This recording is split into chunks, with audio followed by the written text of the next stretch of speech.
oleh bekas ni wes. Loh, wah, sapa kae? Wedhus. Wah.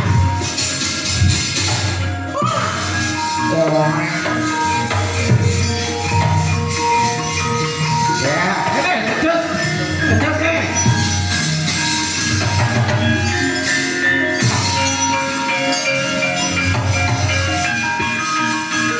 Ya, ini wedhus. Ya, wedhus.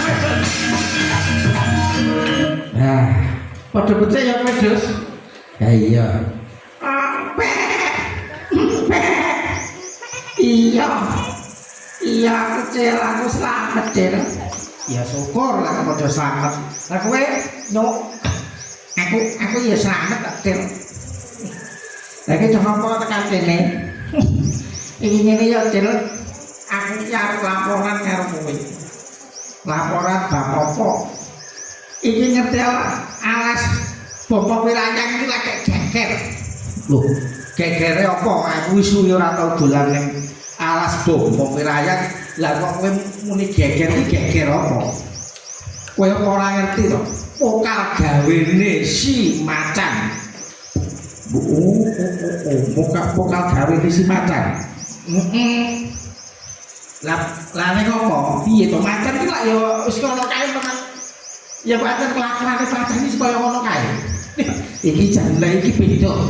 Macan wis di luar nalar. Loh, aja macan saiki iki jan wis meresahkan. Oh, meresahkan. Oh, sotone saiki macan iki wis ora mung kewan buah-buahan barang iki dipangan. Macan kuwi aku elok makane anjo. Aku yo aku bar kelangan dulur-dulurku dadi biatok karo macan, dipangan karo macan dadi masak macan. Aku yo anakku iki dipangan. Wah. Wis piye yo? Mula cel piye carane supaya si macan kuwi mau dadi mendho kelakuane ngono lho, mendho kekarepane ben duwe rasa kapok ngono lho. Iya sik. Aku iki kudu berpikir. Iya, sik. Iya. Aku kok ya ngene. Iki macan iki sajane aku ya krungu. Kok kali macan iki ora mung ning alas tok, tekan Jabar Raka utawa tekan Pedukuhan tekan Pranang Pradesan iki macan uga gawe untang-untang. Kewan-kewan sing dadi ingon-ingoning para kawula saindring alas Bapak Wirayang uga dadi pangane si macan. Lah yo kuwi lho, piye? Iki aku krungu jarake para mung tani, para warga gawe. Apa tegese kuwi jebakan lho, jebakan. Nyanu ta. Ngono, heeh. Ku piye carane si macan iki digiring ngono? Ngono. Iya, carane piye? Terus apa? Kowe tak jaluk gawemu. Gaweku piye? Kowe gelem dadi umpan. Lah, kok aku dadi korban? Loh, iki demi kepentingan semua makhluk yang ada di alas Bapak Wirayang. Kamu harus bisa mengemban tugas yang mulia ini. Ya, oke siap komandan 86 siap. Yo, yang ngono, ayo. Saiki beli macan. Dikirim ngono. Ngono yo, tak toke, Cil. Yo, tak toke. Ya, bareng-bareng nyambut gawe bareng-bareng ya. Yo. Ayo, guys. Ayo.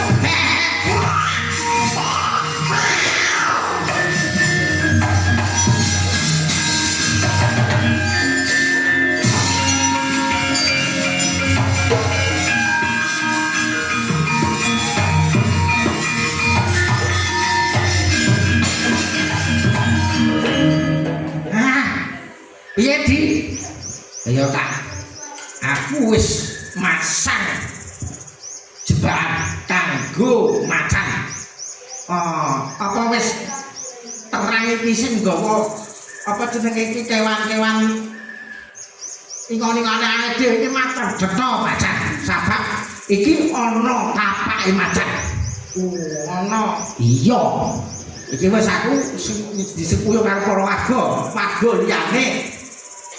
Nyengkuyung awake dhewe bakal gawe grogol kanggo macan. Ngono ya.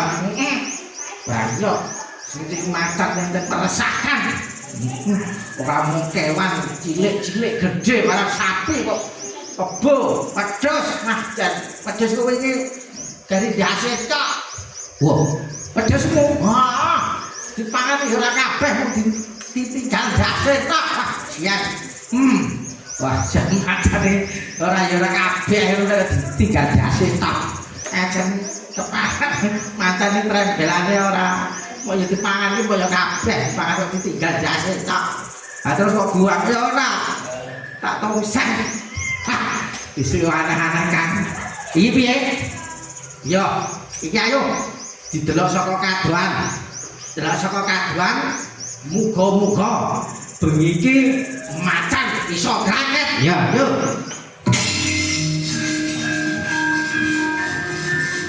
Hati ya.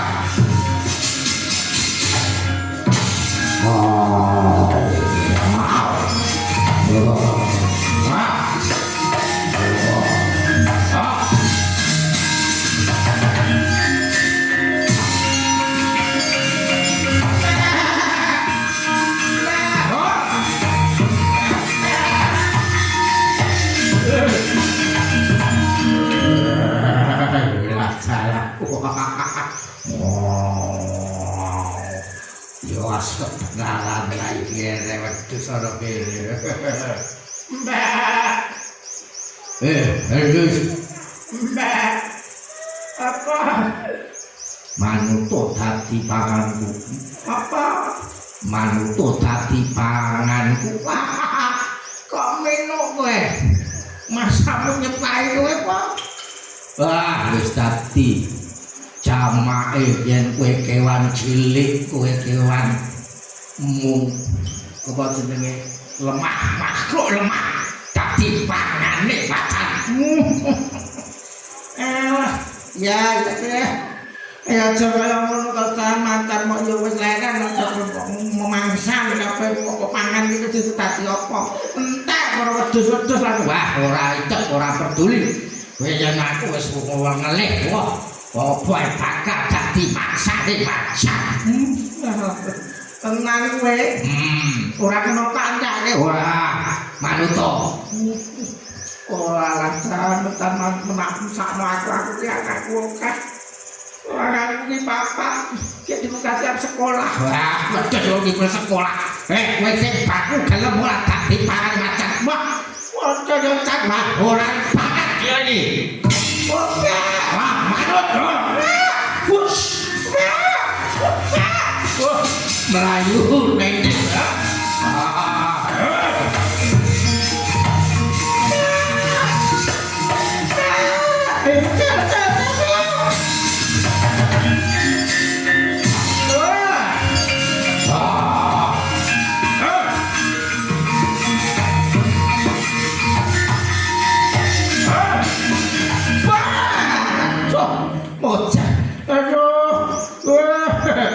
aduh.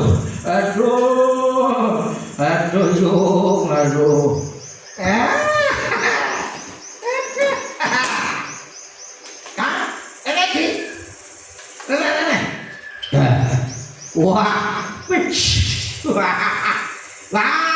wis kena kan. Sumber masalah wis kena. Iya, sumber masalah wis kena dineng iki.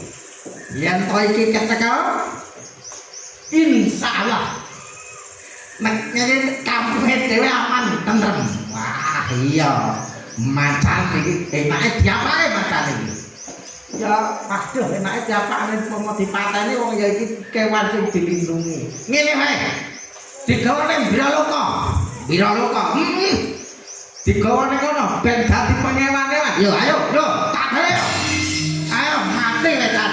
Dadi pengewan-ewan Biraloka kowe. Ayo.